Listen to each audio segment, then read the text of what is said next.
Father's Day is coming up, and for those who want something quick and simple but yet looks very homemade and very authentic, this is a great recipe.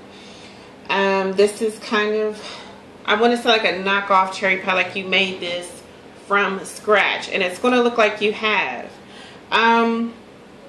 What you're going to need is a can. I have the extra cherry pie filling, beaten egg, which is a little milk in there. Just make sure it's all beaten up.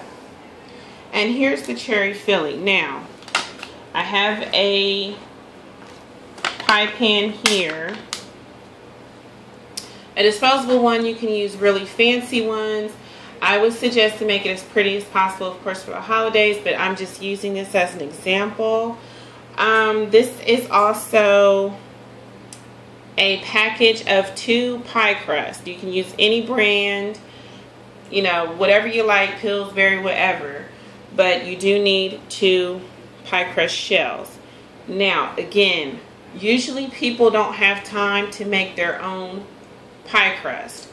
It is a little extensive, and so is the filling part. So that's why we're kind of trying to knock off time here.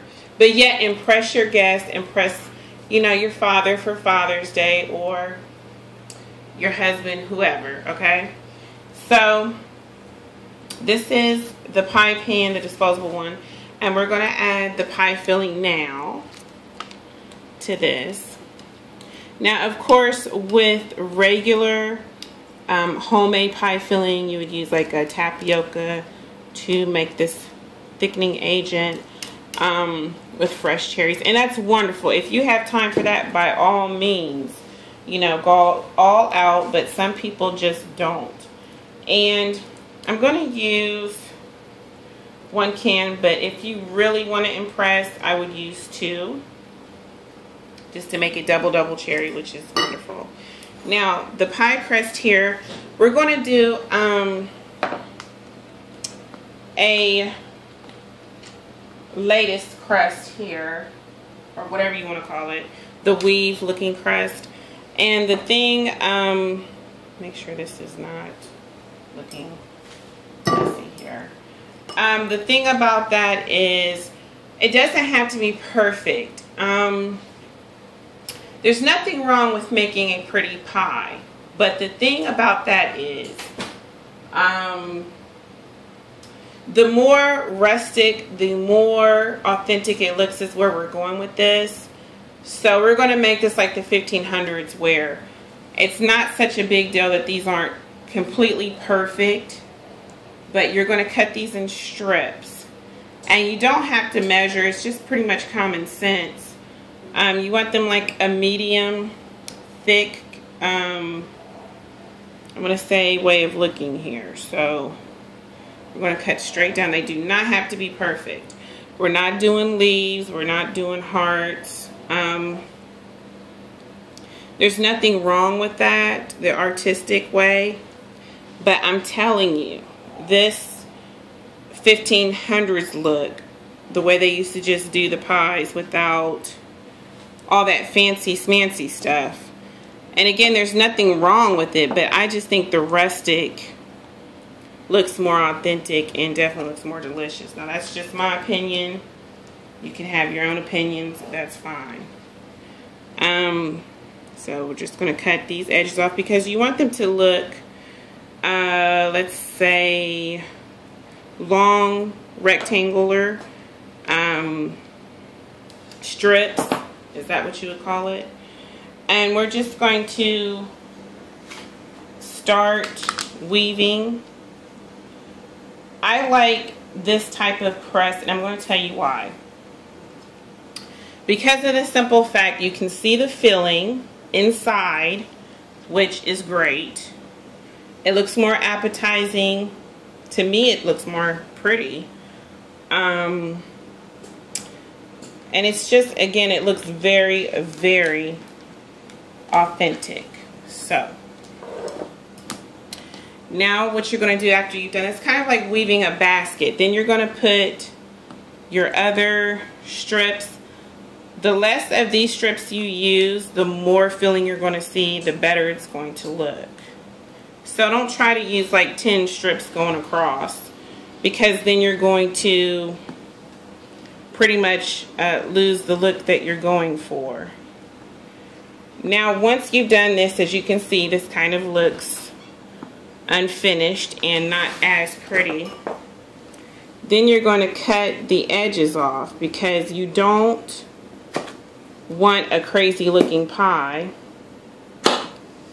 You can refreeze these. You can make other things with them.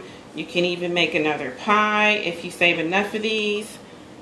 Definitely wasting is not a thing we do in my family, being from the South. But you can find several ways to use this. You can use this maybe for a chicken pot pie, or just anything, you know, where you use crust right quick.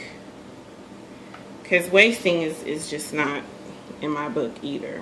So now cut all this excess pie stuff off.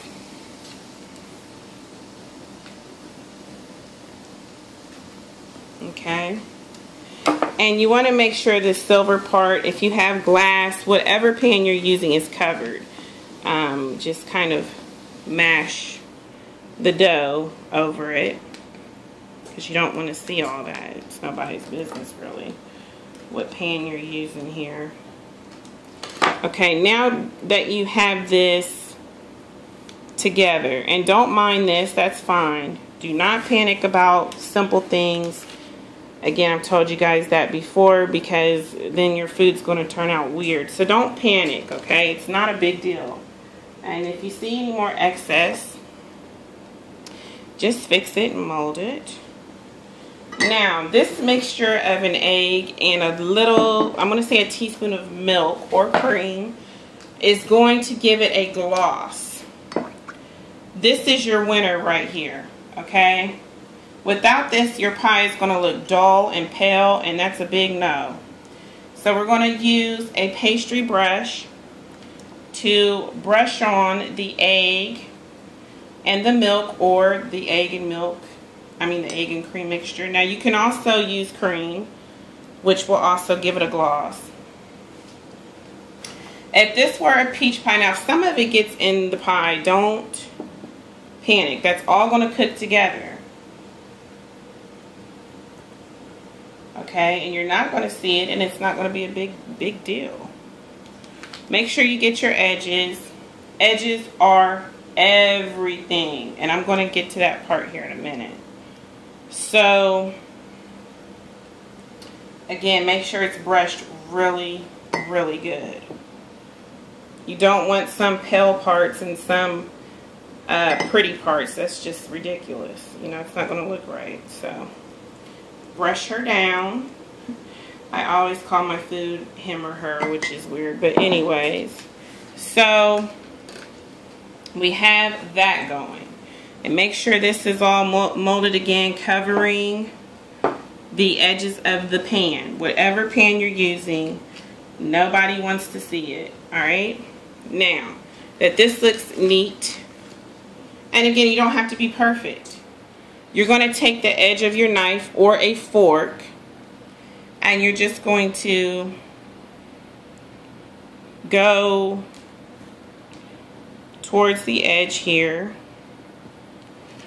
If you have kids helping, of course, I have the sharp point down, so you wouldn't have them do this probably. And I'm using this end, the unsharpened end. And I'm just, again, giving it this really rustic type of look. It does not have to be perfect. No means whatsoever does it have to look perfect. And you're just making indentions, okay? Believe me, this is going to be so delicious and so authentic tasting, like you did this yourself. I don't think anyone's going to care about the indentions, because there's going to be so many pieces missing. You're not going to have that problem, trust me. So right now it looks kind of crazy. When it bakes, it's going to look great. Trust me on this, okay? Right now we're dealing with the raw dough, and we are not sure what the baked result is going to look like. But if you just trust me on this.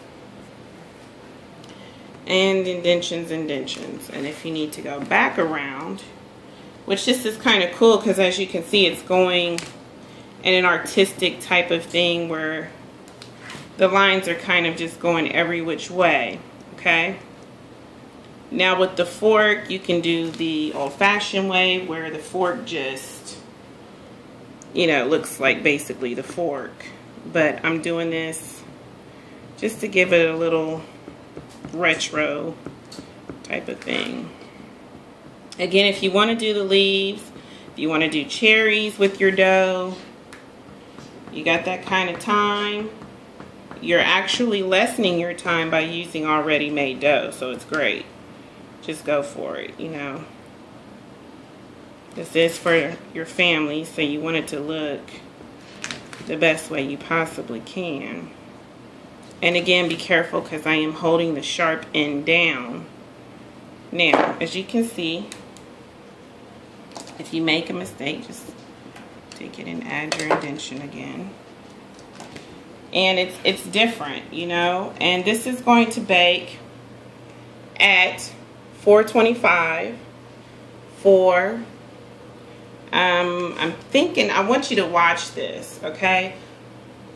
When the 20 minutes have passed, I want you to keep an eye on this because if your dough gets too dark or it's too light, it's just not going to be a winner. So we're going to go for maybe 25 to 30 minutes. If it needs to do more, then I'll let you know. So thanks for watching.